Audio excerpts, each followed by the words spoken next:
Good evening. Good day. How are you? Good to see you. Welcome to the Jaybefaunt channel. I am your host, James Fauntleroy. So good to see all of you joining me here today. The Jaybefaunt channel is available on all major podcast platforms, so go ahead and subscribe there. Also part of the Revolutionary Blackout Network, so you can find me there on Sundays and Thursdays. If you have not already, go ahead and give a like to the stream as well as subscribe to my Substack at jaybefaunt.substack.com. That alerts you to email notifications where when I upload clips, go live, or write any articles, you guys have that there. Also, just like I said earlier, go ahead and give the stream a like. That pushes me out into the algorithm so that I can reach more people. So thank you so very much for that as well. As you guys can surmise, basically from the thumbnail, you guys know what time it is. We are reading The Will to Change, Men, Masculinity, and Love by the author Bell Hooks. We're going into chapter 3, part 2. So this is going to be part of the continuation of chapter 3, which is entitled Being a Boy. And so a lot of us, those of us, especially that are cisgendered men, a lot of us already are identifying with what Bell Hooks is saying. Now we're going to get even deeper into the separation, into the issues that it is acceptable for us to be more angry as boys. It is more acceptable for us to have these solemn feelings and hold it in. And so Bell Hooks actually goes even deeper into this part of the book, and this will be the conclusion of chapter 3 as well. So I do not want to waste any more time. I want to get into it. We're continuing on in chapter 3 on page 48 on the last paragraph. So this is going to conclude chapter 3. Are you ready? All right, let's get into it. Despite major changes in gender roles in public life and private, many boys are traumatized by relationships with distant or absent fathers. Working with groups of men, listening as they talk about boyhood, I hear stories they tell about their father's lack of emotional connection. As they attempt to measure up to patriarchal expectations, many boys fear the wrath of the father. In Man Enough, Fathers, Sons, in the Search for Masculinity, Frank Pittman recalls, fearing I didn't have enough of it, I was in awe of masculinity. I thought my father had some magical power he wasn't passing on to me, a secret he hadn't told me. Again and again, the same assumption appears, which suggests that there exists a masculine ideal that young males are not sure how to attain, and that undermines their self-esteem. And the crisis of this longing seems most deeply felt by boys with absent fathers. Without a positive connection to real adult men, they are far more likely to invest in hyper-masculine patriarchal ideal. Fear for not being able to attain the right degree of manliness is often translated into rage. Many teenage boys are angry because the fantasy emotional connection between father and son, the love that they imagine will be there, is never realized. In its place, there's just a space of empty longing. Even when it becomes evident that the fantasy will not be fulfilled, that the father wound will not be healed, boys hold on to the longing. It may give them a sense of quest and purpose to feel that they will someday find a father, or through having children, become the father they dream about. You know what this reminds me of? This reminds me of that wave of boys that somehow clung to Jordan Peterson. When he told them, was it him or somebody else told him to make their bed? That to them was like, oh, the father I needed. And by the way, just to let you guys know, by the way, this tea is damn good. Anyway, by the way, this isn't just boys who are fatherless. By fatherless, I mean there's not a father in the household. This also pertains to boys who have fathers that are emotionally out of the house. They're emotionally distant from their own sons. Having a father physically there but not emotionally there is just like not having a father there at all.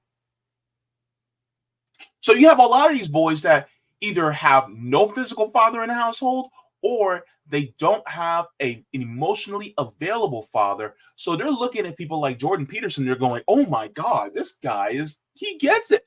This is the father figure that I've been looking for. Then they get led astray. And it's not just the Jordan Petersons, right? It is also, oh my God, what is his name? He was in the manosphere. He had died not too long ago. Kevin Samuels. Here's the black version, right, of a Jordan Peterson that he pushes the patriarchal narrative, right, within the manosphere.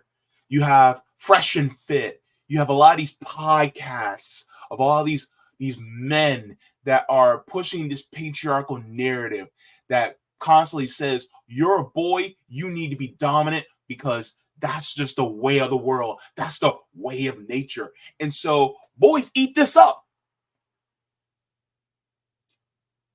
because it's a grown male that's kind of, in a sense, taking them under their wing. It's the Sneakos, right? It's the Andrew Tates. It's them that are taking these boys under their wings, so to speak, because they don't have either emotionally available fathers or no fathers in the household. And they're not pushing them into a direction where true, real masculinity can be something that actually helps and heals and builds the world. See, here's the thing. Masculinity in itself is not an issue. It's how you wield it that makes it an issue. It's just like a hammer. It can be used to build or it can be used to destroy. What are you using it for? And let's not get in, if we really want to, we can get into the fact that every single human being on this planet actually has energies of both masculine and feminine. And when you put them together, that's humanity, which we all should be trying to embrace as human beings. But since we're focusing on masculinity, there is a beautiful, healthy form of masculinity that we can wield, but we just have to do it in the correct way where it walks away from the notion of exploitation. It walks away from the notion of dominance, when in reality, it is used to build up. Or as people in my community say, gas your people up.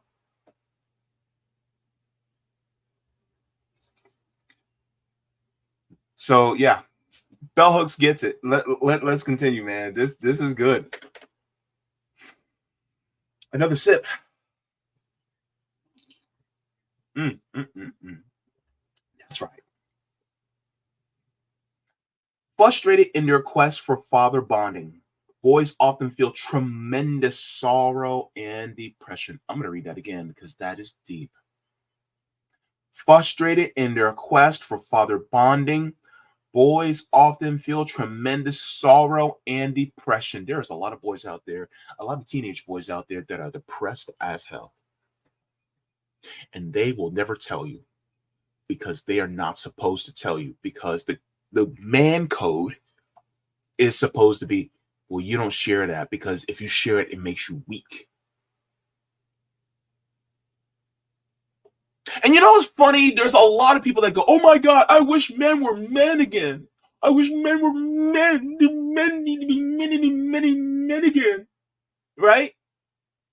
But what they're doing is they're going back in their mind and going, well, my father was stoic. He didn't share his feelings. He kept it all inside. Yes, and he kept it all inside while self-medicating by drinking, getting into alcoholism, maybe getting into drugs, an unhealthy way of self-medicating. Like, look, me personally, I am cool. Like, I think that all drugs should be legalized and should be made for human enjoyment and consumption as long as you do it in a healthy way.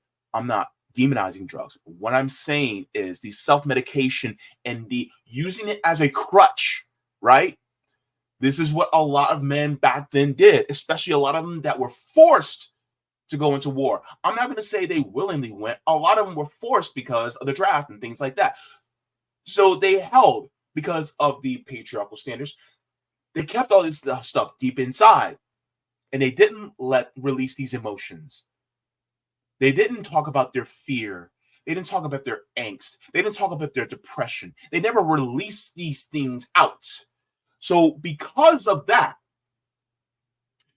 you have a lot of these men that exhibit these traits of being stoic, unemotional. But then you have people who romanticize that. I remember Candace Owens romanticizing this and saying, well, men just need to be men again. But she's romanticizing the parts that we had that was unhealthy. And you wonder why there was a lot of women that were battered back in the day, but didn't talk about it. Or women that were emotionally abused, but they never talked about it.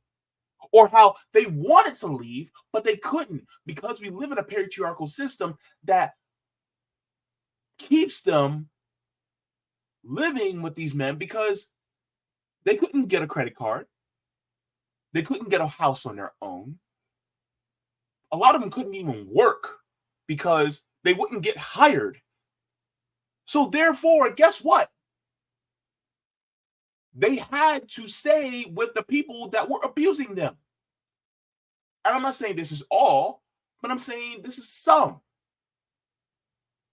And that's part of the issue. When people romanticize and they go, well, I wish men were men again. We never left, boo-boo.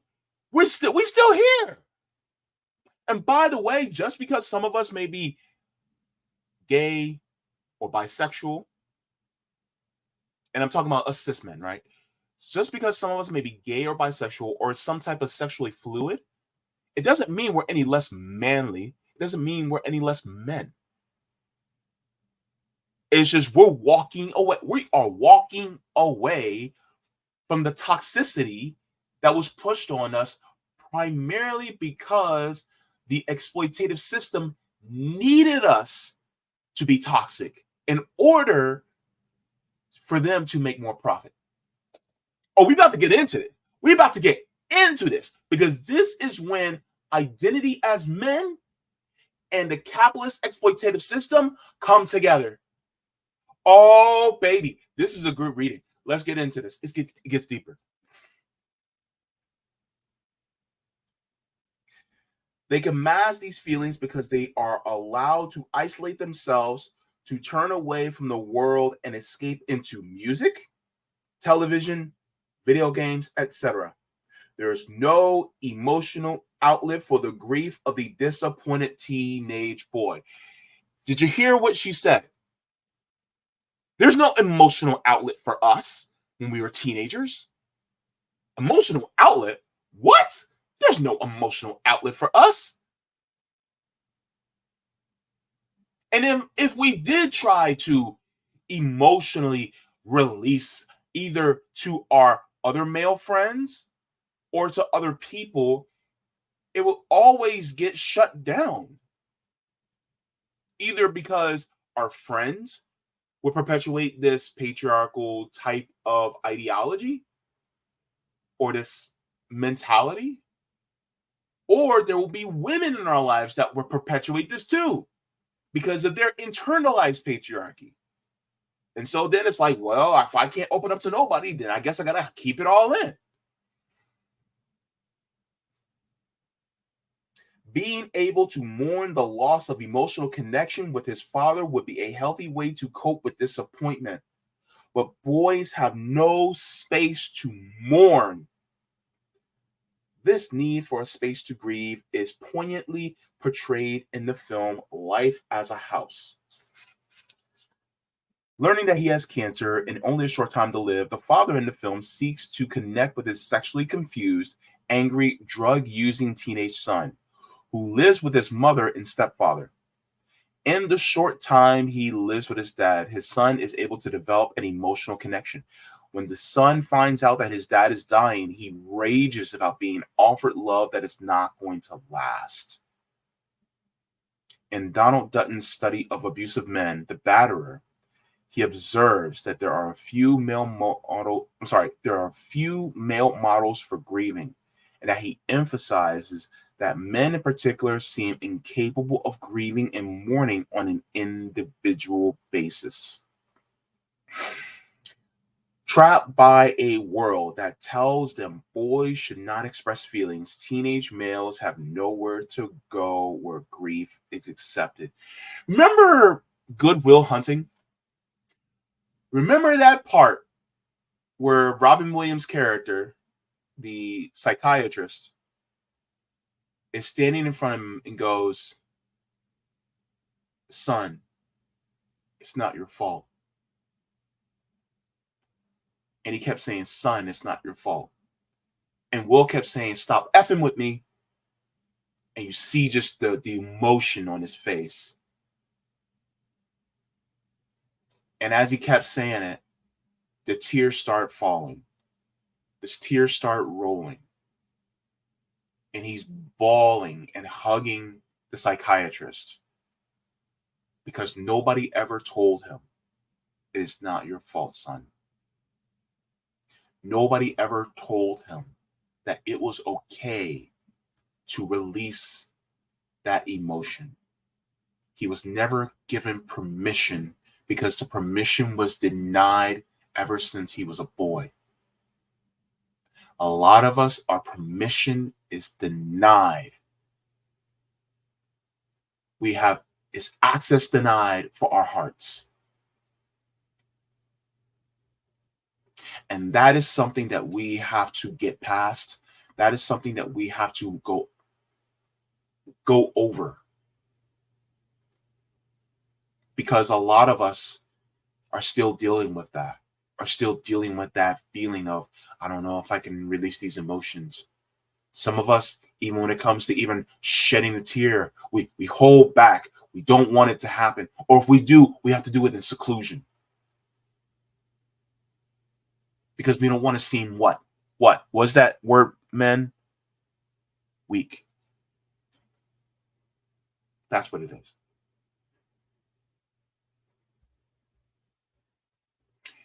And we also have to be willing to give each other space in order to give ourselves permission. My men out there, if your homeboy is opening up to you,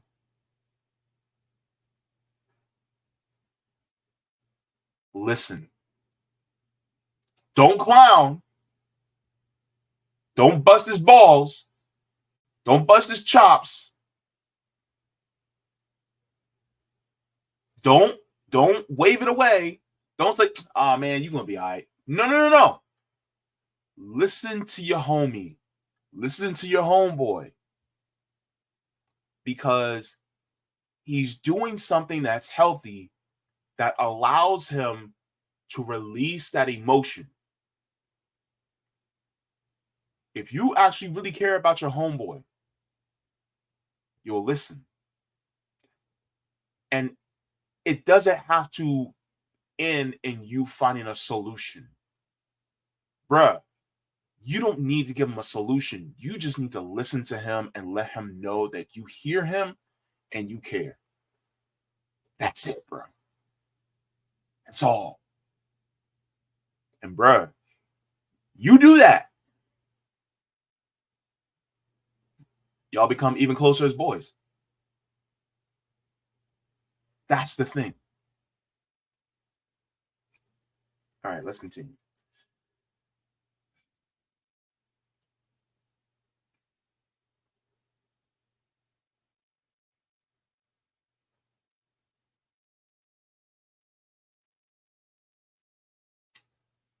trapped by a world that tells them that boys should not express feelings. Teenage males have nowhere to go where grief is accepted. As much as grown-ups complain about adolescent male anger, most adults are more comfortable confronting a raging teenager than one who is overwhelmed by sorrow and cannot stop weeping. Stop being a little, right? Is that what we tell them? Or be a man. Stop that crying. Is that what we tell them? We are more comfortable with a boy in rage than with a boy in mourning.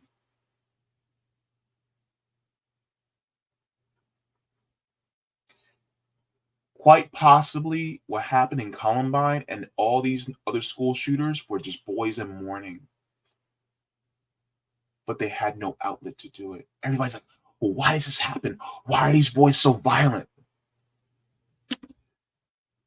Because you close them off from their own fucking hearts. That's why. You close them off. You tell them that they cannot access it. You tell them that they cannot release it. So therefore, the only thing that they can do is accept rage. And then what happens when they kill your daughter, when they kill your son, when they kill your kid? What happens? And then you go, oh my God, oh, we got to focus on mental health. Damn it, you took their mental health away as soon as they turned 7 or 8 years old. That's what happened. You denied them. You denied them when they were 7, 8 years old because they had the unmitigated gall to cry over something, to release their emotions, and you told them to stop. That's what it is. And then if they punch you in the face, you get mad because that punch was really the substitute for tears. That's what it is. And yes, I feel very strongly about this because I know what it feels like. And it's frustration because we don't get to feel these things.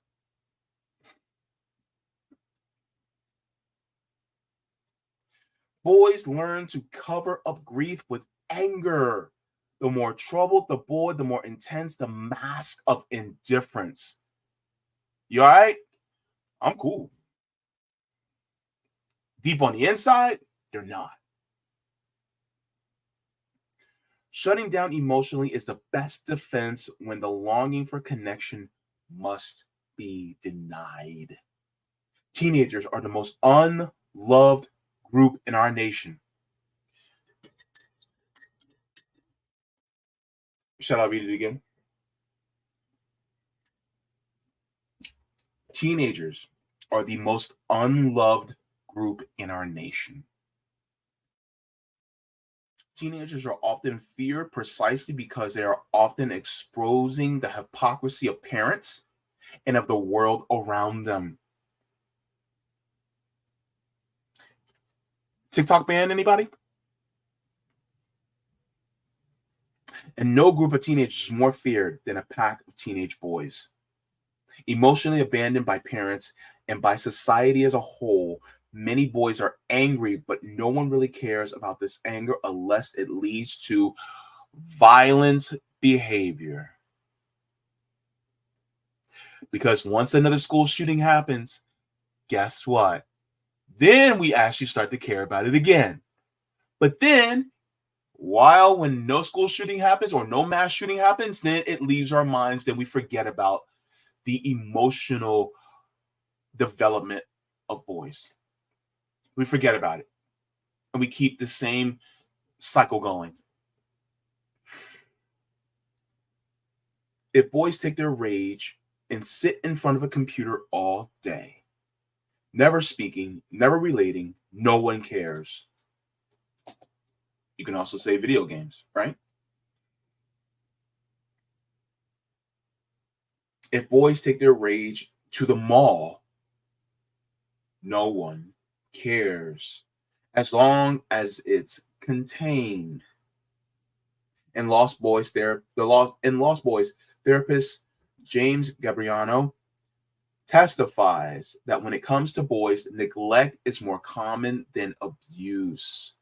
More kids are emotionally abandoned than are directly attacked physically or emotionally. Emotional neglect lays the groundwork for the emotional numbing that helps boys feel better about being cut off.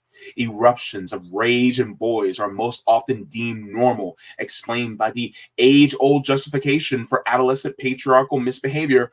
Boys will be boys. Patriarchy both creates the rage in boys and then contains it for later use, making it a resource to exploit later on as boys become men. Listen to this part. As a national product, this rage can be garnered to further imperialism, hatred, and oppression of women and men globally. This rage is needed if boys have become men willing to travel around the world to fight wars without ever demanding that other ways of solving conflict be found. This is a tool of capitalism. They need you to be emotionally repressed. They need you to be angry all the time. They need you to be violent.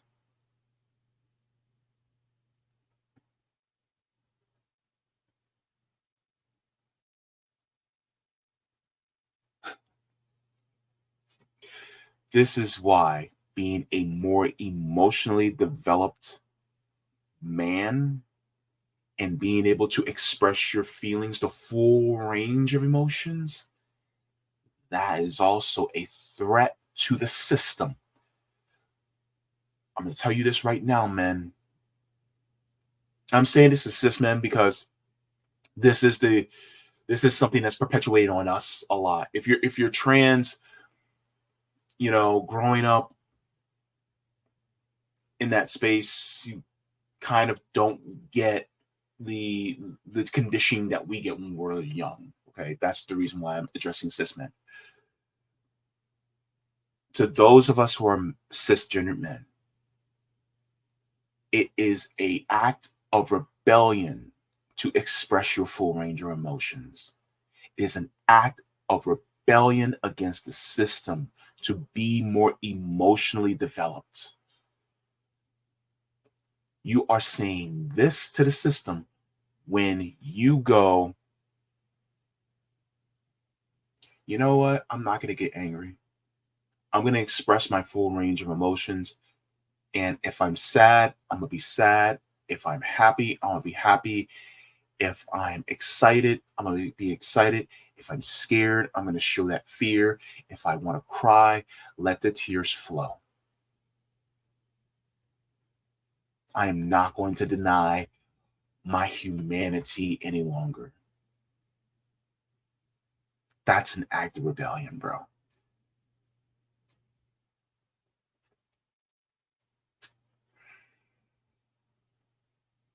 Ever since masses of American boys began in the wake of the civil rights struggle, sexual liberation, and feminist movement to demand their right to be psychologically whole and expressed those demands most visibly by refusing to fight in the Vietnam War, mass media as a propaganda tool for imperialist white supremacist capitalist patriarchy have targeted young males and engaged in heavy-handed brainwashing to reinforce psychological patriarchy.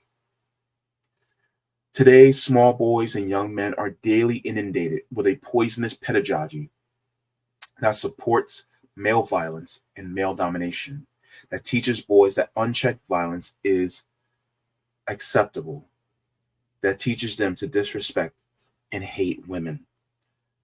Given this reality and the concomitant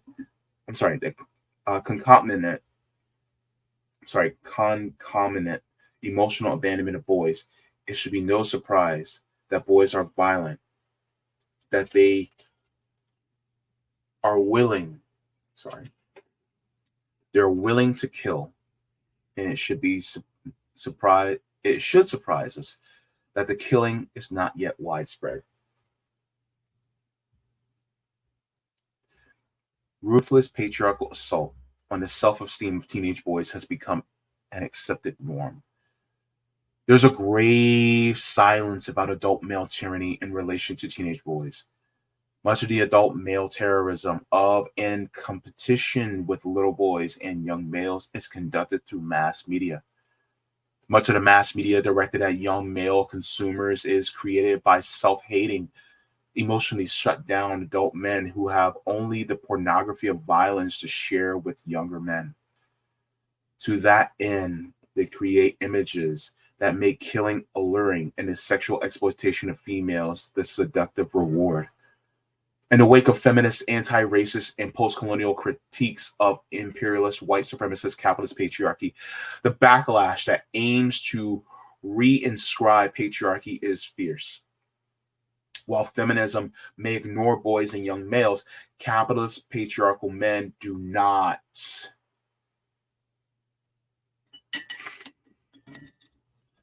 Remember what I said about Jordan Peterson and Kevin Samuels? What does it say? While feminism may ignore boys and young males, capitalist patriarchal men do not. Someone is paying them attention.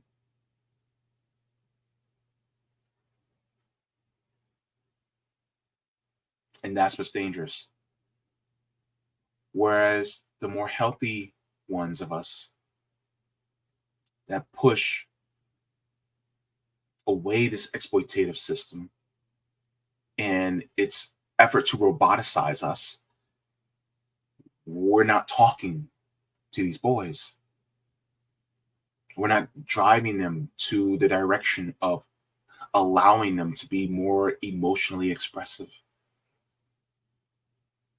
to be human within themselves.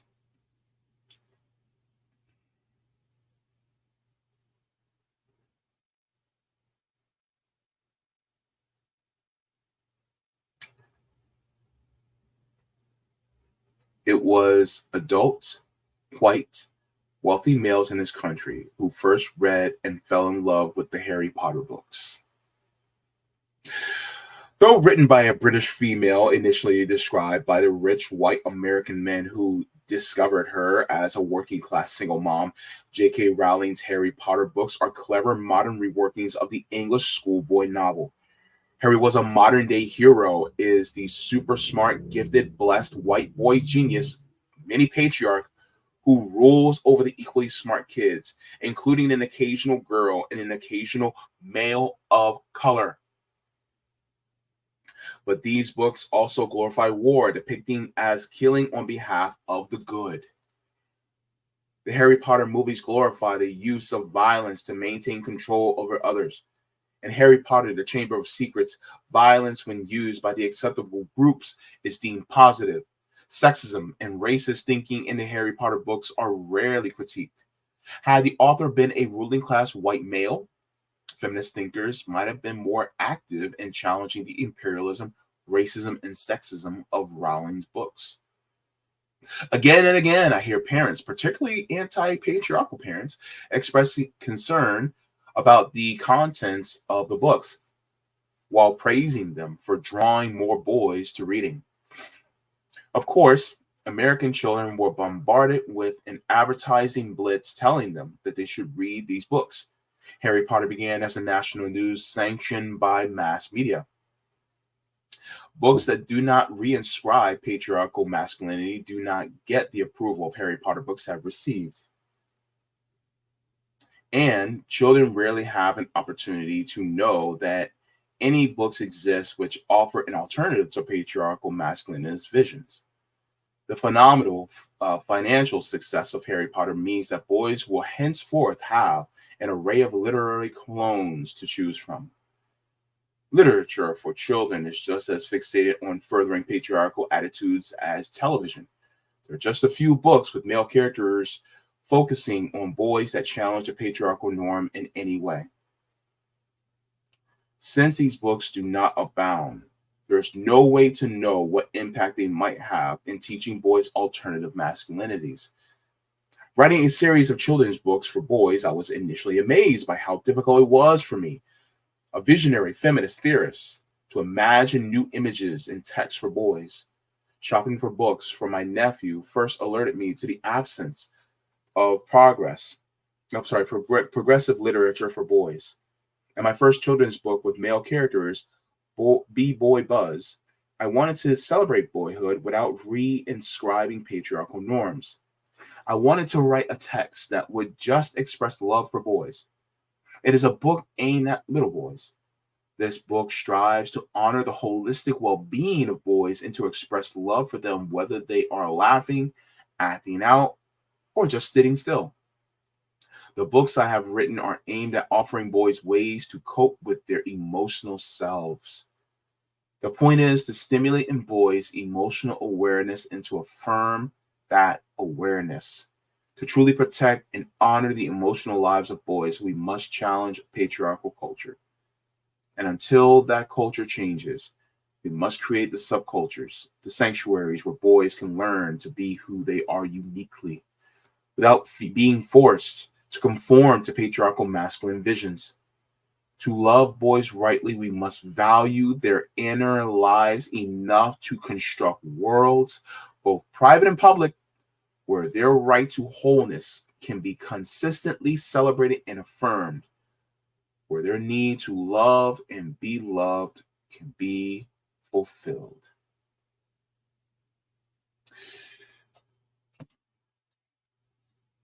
And that's chapter 3. And this is the point I think that a lot of us need to get. Is a lot of us seem to think that we don't necessarily need to provide guidance in an emotional way. And it's hard to do it, especially when those of us who are men, we have suppressed our emotions because of the patriarchal system, right? And then it's like, how can you expect us to guide the younger generation of boys to also emotionally express themselves more fully? We actually have to start with ourselves and help boys as well. I don't care if you're a father, a grandfather, an uncle, or just a family friend. I think it's important to allow boys to see you express the full range of emotions so that you can be the example that you wish you had. Allow them to see you sad. Allow them to see you scared. Allow them to see you happy. Allow them to see the happy tears as well as seeing the sad tears. If you're feeling depressed, let them know. Say, yeah, man, I'm going through this depression, man. Let them know that it's okay to express this. Let them know that it's okay to be this way, because that is what a man is. A robot does not express emotions. Men do. And we express the full range of emotions that we have. The system wants us to be robots.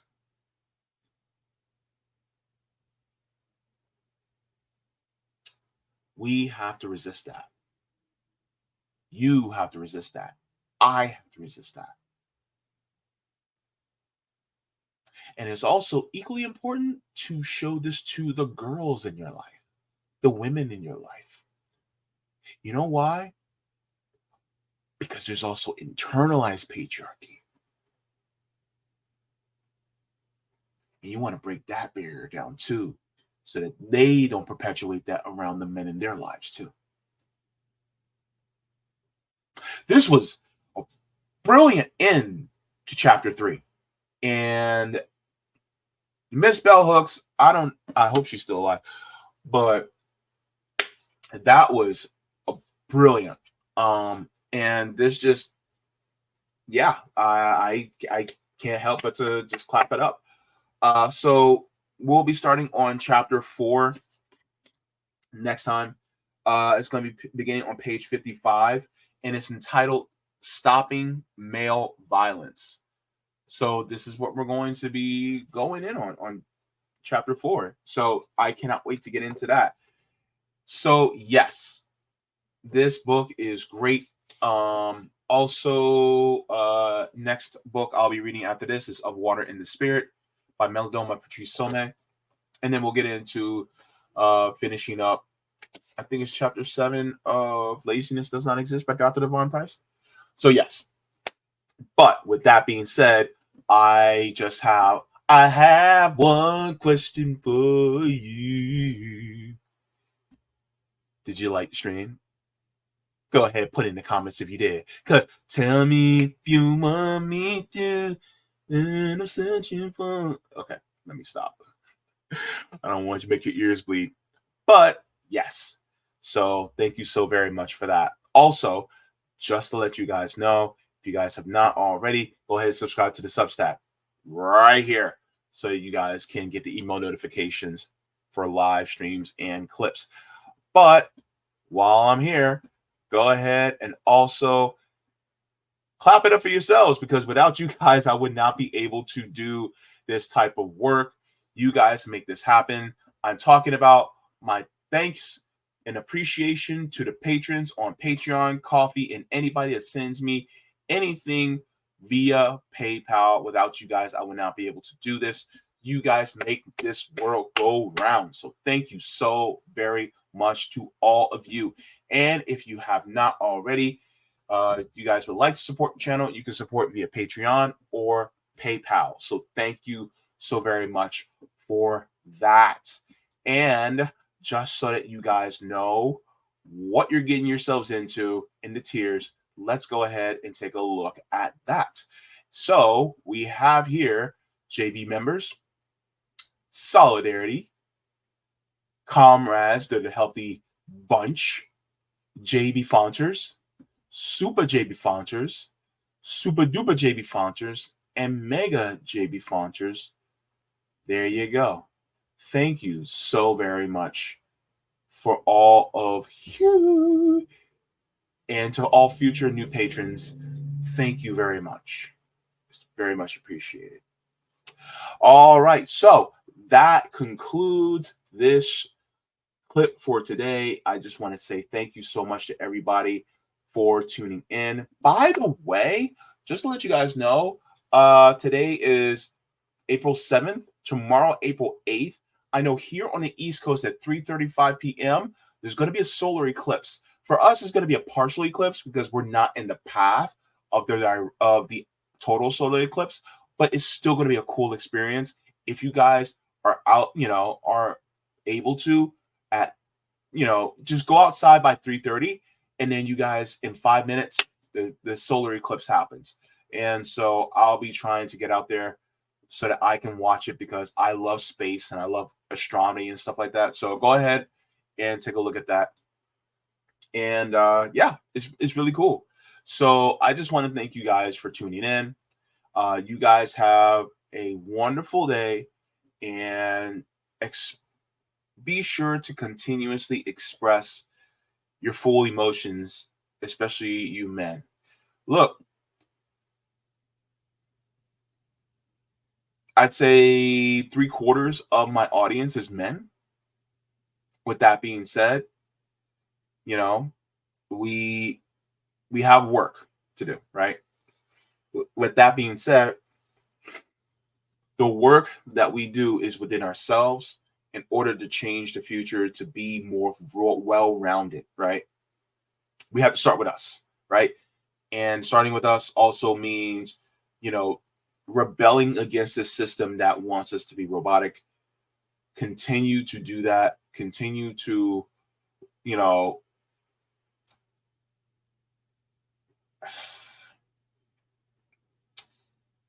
give permission to that boy that's still here.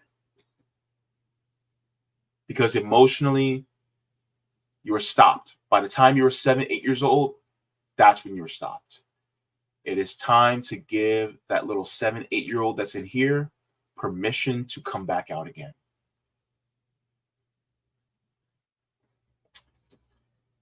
We can do it, guys. We can definitely do it. You got this.